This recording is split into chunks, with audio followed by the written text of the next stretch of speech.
Bonjour à tous et bienvenue dans cette nouvelle vidéo qui ne fait toujours pas partie d'aucune série. Je pense même pas que je vais faire la série des épisodes du bac parce que ça n'a pas trop d'intérêt. Mais je sais que pas mal d'entre vous passent le bac en ce moment. Et oui, j'ai regardé, même sur Insta, il y a pas mal de gens, ils m'ont dit à peu près 40% d'entre vous passent le bac en ce moment. Donc je pense que c'est quand même une partie non négligeable. C'est presque la majorité. Donc voilà, vous savez que la philo, c'est pas du tout ma matière préférée, favorite, ou même celle dans laquelle j'excelle le plus. Mais voilà, on ne sait jamais. Voilà, aujourd'hui c'était bac de philo. Quels étaient les sujets? Alors je vous préviens, je vais seulement m'attarder à la filière S parce que j'ai fait S. La plupart d'entre vous font S. J'ai entendu dire qu'il y avait des L et qu'il fallait pas trop critiquer la philo, ce que je continue de faire en fait, tout simplement. Bon voilà, la philo, c'est un peu sous-matière dans ce qui est du domaine scientifique, mais qu'on nous impose quand même parce qu'il faut savoir parler français, mais apparemment il faut savoir faire plus que parler français pour avoir son bac. Donc voilà, on va essayer de traiter le truc de philo tout simplement.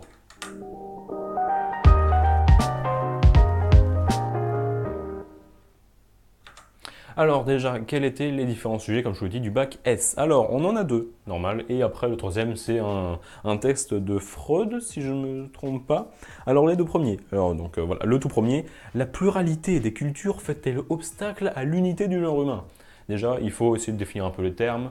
Le genre humain, je pense que ça veut clairement dire juste l'humanité. Ils ont mis genre devant pour faire genre l'humanité c'est un genre, si tu veux.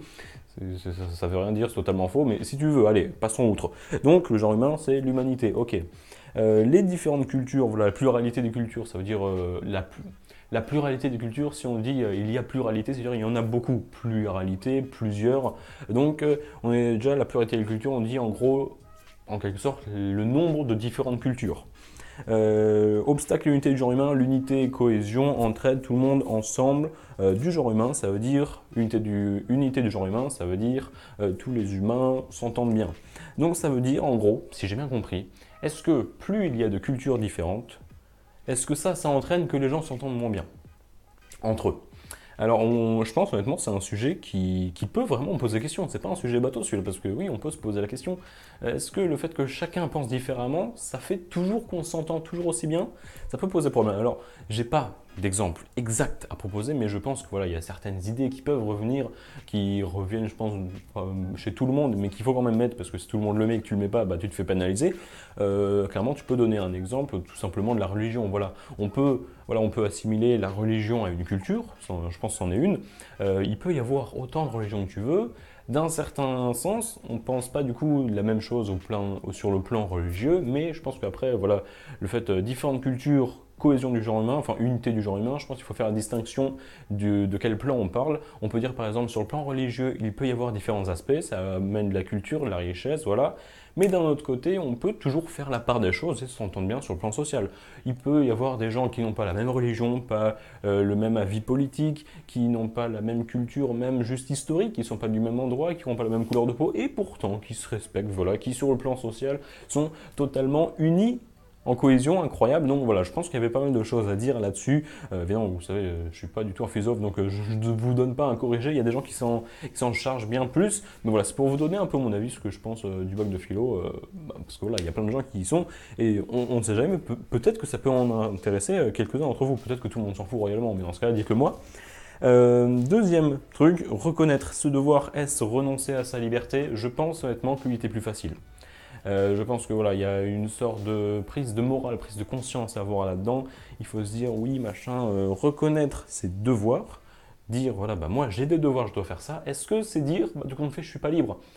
Euh, D'un sens, dans un sens, je pense pas. Je pense que tu peux clairement utiliser la phrase. Alors, je sais pas du tout de qui c'est. Je sais même pas si c'est ça exactement la phrase. C'est la liberté de chacun s'arrête là où celle d'autrui ou des autres commence, un truc comme ça. En mode tout le monde peut être libre autant que tu veux, du moment que t'empiètes pas sur la liberté des autres, ça va.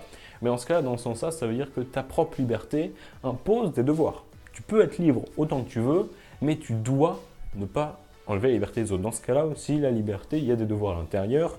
Savoir que tu as des devoirs, est-ce que ça fait que c'est violent quand même le terme qu'ils mettent. Renoncer à sa liberté, ça veut dire honnêtement, est-ce que si tu as une once de devoir, est-ce que ça veut dire que tu n'es pas libre du tout?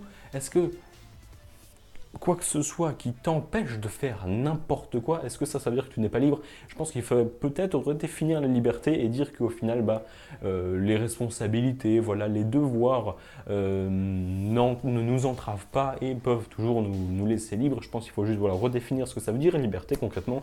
Qu'est-ce qu'on entend par là? Est-ce que la liberté, c'est l'anarchie, le chaos total et le je m'en foutisme des règles? Est-ce que c'est ça? Je ne pense pas. Est-ce que c'est seulement l'ordre? Je ne sais pas. Est-ce que c'est tout simplement le respect? Je ne sais pas. Est-ce que c'est vraiment la liberté? Je pense qu'il fallait le définir là-dedans. Peut-être que pas du tout. Hein. Dites-moi aussi dans les commentaires quel était votre plan incroyable. Mettez un top commentaire, le meilleur plan que vous ayez. Donc voilà, reconnaître ses devoirs, est-ce renoncer à sa liberté? Je pense aussi qu'il y a pas mal de choses à dire. Sujet intéressant, je ne dois pas vous cacher. Pas mal de choses à se dire. Alors un plan concret, je ne saurais pas en dire. Je pense au départ, tu dis... Alors c'est vrai que des devoirs, oui, en effet, au départ, je pense qu'il faut être d'accord avec l'auteur. Tu dis alors oui, je pense que si tu as des devoirs, des obligations, des contraintes, en effet, ça peut un peu entraver tes libertés. Tu peux être moins libre. Mais est-ce que ça veut dire renoncer à ta liberté? Est-ce que ça veut dire ne plus en avoir du tout? Et là, je pense qu'il faut faire la nuance de tu peux être libre, suivant comment tu définis la liberté, tout en ayant des devoirs. Et là, c'est intéressant. Là, tu peux faire un plan papier d'hanneton. Et au final, tu conclus, alors oui, voilà, synthèse normale, tu dis, alors oui, je prends la partie 1, je prends la partie 2, hop, je fusionne, et puis ça marche parce que j'ai fait en sorte que ça marche. Donc voilà, honnêtement, sujet de philo, pas dégueu. Hein. Moi, je me souviens plus trop ce qu'on avait. Qu'est-ce qu'on avait? Ah oui, on avait de l'art, oui. Je me souviens, si vous vous souvenez, ceux qui sont de la même génération, entre guillemets, génération d'un an au niveau scolaire, je ne sais pas si vous vous souvenez, on avait un truc sur l'art entre l'artiste qui faisait ça uniquement pour la beauté et pas du tout pour le côté pratique, pas du tout pour l'argent. On avait, entre guillemets, l'exact inverse, le côté utile, qui on s'en fiche de son esthétisme, c'est seulement pour l'utilité, le côté pratique de la chose. Et entre les deux, il y avait une sorte de, voilà, je sais plus trop comment ça s'appelait. Voilà, on avait ça, je me souviens, je crois que c'était pas c'était la disserte, il y avait ça. Côté de l'art, je me souviens, j'avais appris tout le cours sur l'art la veille parce que le prof nous avait dit révisez l'art, ça va tomber. Et au final, j'ai eu 9, donc incroyable. Et je crois qu'il y avait le commentaire de texte à mon époque, incroyable. Non, c'était sur quelqu'un de Pernod. Il y avait une vague, genre des blagues Jean-Pierre Pernod. Je crois que le nom c'était Pernod. Moi, j'avais pas fait. J'avais fait la disserte parce que j'étais naze en commentaire de texte. Donc voilà, et je crois que vous, c'était Freud en S. Bon, à la rigueur, si vous voulez, je peux lire ceux des autres filières. ES, filière ES. Peut-être des ES, dites-moi, mets un like, smash like if you are an ES guy. La morale est-elle la meilleure des politiques? Tu peux dire oui, théoriquement, mais actuellement, est-ce que vraiment les politiciens sont tous moraux? J'avais vu justement sur le site L'Internaute des gens qui disaient alors tu peux faire allusion à l'affaire Balkany, Cahuzac, Fillon, tout ça, les gens qui sont les politiciens qui sont censés respecter la loi, appliquer la loi, faire les lois, la politique, tout ça, ce qui doit régir les gens, les codes moraux sont pas très moraux en eux-mêmes. Et l'autre, le travail divise-t-il les hommes? Ouh. Je pense que tu peux parler des gilets jaunes, hein. Honnêtement, je pense que là, peut-être, je sais pas si ce qu'ils attendent, mais ouais, le travail divise-t-il les hommes? Il y a moyen, il y a moyen clairement de caler un bon gilet jaune pour faire le mec qui s'intéresse à ce qu'il y a autour. Allez, les L, on vous oublie pas les L quand même, vous êtes un peu humain quand même. Est-il possible d'échapper au temps? Non mais ils sont chiants vos sujets aussi. Est-il possible d'échapper au temps? Je sais pas, tu dis via l'art, le temps n'est qu'une illusion, le temps n'est pas, le temps disparaît, je sais pas, on se fait transporter je sais pas, par l'œuvre, par l'imagination. Le temps n'est plus. Le temps n'est plus une dimension. On se balade dans le temps, on échappe au temps. Alors, est-ce que échapper au temps, ça veut dire qu'il n'y a plus de temps? Est-ce que ça veut dire qu'on peut se balader dans le temps? Est-ce que ça veut dire qu'on n'est plus soumis aux règles du temps? À définir. L'autre sujet de L, à quoi bon expliquer une œuvre d'art? Je sais pas, je te cache pas, je sais pas. Hein. Même moi, personnellement, il y a certaines œuvres d'art où la plupart du temps, les explications, c'est un peu bullshit. Je suis là, bon, ok. En fait, je trouve que quand c'est l'auteur lui-même qui explique son œuvre, là, tu peux dire oui, il a voulu dire ça, il nous le dit, il explique, il dit regardez, j'ai fait ça, mais je sais pourquoi j'ai fait ça. Je vous dis, j'ai fait ça parce que tu vois, des fois que tu vois un trait, par exemple, tu ne fasses pas gaffe, et au final, il voulait dire quelque chose, et il te le dit qu'il voulait dire quelque chose, là, tu peux y porter attention. Mais par contre, là, à partir du moment où il met une œuvre, il la lâche comme ça, il dit rien. Et c'est les autres qui disent, ouais, il veut dire tout ça, non, non, faire ta gueule. Est-ce que tu as peint l'œuvre? Non, alors tu fermes ta gueule, tu écoutes ce qu'il dit. S'il dit rien, c'est qu'il s'en fout de son œuvre. Et puis c'est tout, honnêtement. Essayez pas de compliquer les trucs, en vrai. Genre, je sais pas, il fait une œuvre, s'il veut qu'il y ait du sens, il le dit. Et puis s'il veut pas qu'il y ait du sens, bah il dit rien. Et puis tout simplement, voilà. Je suis un peu énervé contre l'art. Et puis l'autre filière techno, c'est le dernier truc. Seul ce qui peut s'échanger a-t-il de la valeur? Oh, oh. Bonne question, ça. La valeur. Qu'est-ce que c'est la valeur de quelque chose déjà? Valeur monétaire, valeur affective, valeur sentimentale, valeur économique, valeur culturelle. Qu'est-ce que la valeur déjà? Est-ce que la valeur c'est quelque chose qu'on peut quantifier? Toujours? Est-ce que quelque chose qui a de la valeur, ça veut dire qu'on peut y mettre une quantification? Est-ce que quelque chose qui a de la valeur, c'est justement quelque chose qui est assez grand pour ne même plus être quantifié? Qu'est-ce que ça veut dire déjà avoir de la valeur? Et seul ce qui peut s'échanger a-t-il de valeur? Alors à la fois, quelque chose ça a de la valeur, sa valeur c'est ça, ça peut s'échanger contre autre chose qui a de la même valeur, mais à la fois de la façon dont tu utilises l'expression avoir de la valeur, ça peut aussi dire c'est tellement important, ça a tellement de valeur à mes yeux que ça peut pas s'échanger. Donc ça dépend comment tu expliques avoir de la valeur. Et le dernier, tout dernier sujet de philo incroyable, les lois peuvent-elles faire notre bonheur? Il est chiant votre sujet aussi. Les lois peuvent-elles faire notre... Alors oui, je préviens, à part le sujet d'Est que j'ai un peu lu, là, tous les autres, j'essaie de le faire un peu en impro, hein. Là c'est la première fois que je lis le sujet. Les lois peuvent-elles faire notre bonheur? Je pense, oui, suivant comment les lois sont bien régies, peut-être que les lois c'est fait pour harmoniser la société, peut-être c'est fait en sorte pour que tout marche bien, et donc que tout le monde soit heureux. Est-ce que le but des lois c'est pas tout simplement de faire en sorte que le monde soit en plus haute paix, voilà, en une meilleure paix, et que de toute façon, voilà, juste tout le monde s'entende bien? Je sais pas ce que ça veut dire vraiment. Est-ce que les lois, ça veut dire juste améliorer le monde, et donc ça a en objectif le bonheur, et donc dans ce cas, les lois à la fois peuvent faire le bonheur, mais doivent faire le bonheur? Ça pourrait être leur unique objectif, parce que voilà, on veut améliorer le monde, mais en quoi? Est-ce que l'objectif de la vie, de la société, c'est le bonheur?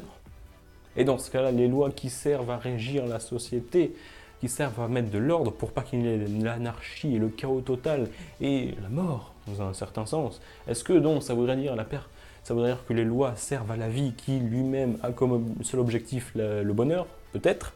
Et puis d'un autre côté, est-ce que le bonheur, ce ne serait pas seulement le bonheur universel, ce serait aussi le bonheur à soi? Est-ce que utiliser les lois dans un certain sens, comme les politiciens, on y revient d'ailleurs, est-ce que les gens qui utilisent les lois à leur avantage, qui utilisent le pouvoir des lois, le pouvoir que les lois ont sur les hommes qui doivent les respecter, est-ce qu'on ne peut pas utiliser les lois à notre avantage pour avoir le bonheur peut-être tirer des autres son propre bonheur, grâce aux lois qui nous aident, un outil qui permet de contrôler les mentalités et les hommes, parce que tout le monde doit respecter les lois, et donc si tu arrives à voir les lois avec toi, tout le monde doit te respecter, peut-être que le sentiment de puissance peut combler ton bonheur, je ne sais pas, voilà, j'ai un débit de parole incommensurable, les profs me l'ont souvent dit quand je suis en colle, ou même pour mon TIPE, ils m'ont dit que dans les vidéos ça s'arrangeait pas des masses, mais bon voilà, j'aime bien parler vite, comme ça je peux dire beaucoup de choses, et parce que pour pas faire des vidéos de une demi-heure, voilà, on est déjà à 13 minutes, et je pense avoir beaucoup parlé.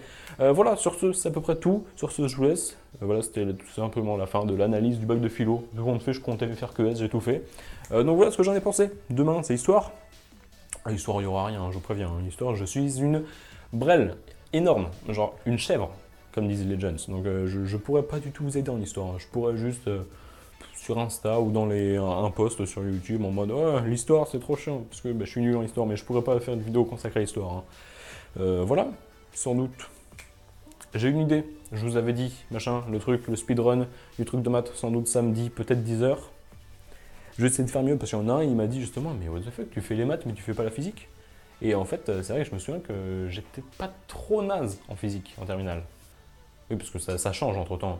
Quoique même, je pense honnêtement que la physique de prépa se rapproche plus à la physique de terminale que le maths de prépa se rapproche au maths de terminale. Donc on sait pas. Peut-être que je vais essayer de faire les deux sujets, maths et physique, en le temps imparti d'un seul sujet. On sait jamais, peut-être challenge incroyable. Enfin bref, sur ce, je vous laisse, je vous dis à la prochaine, à plus.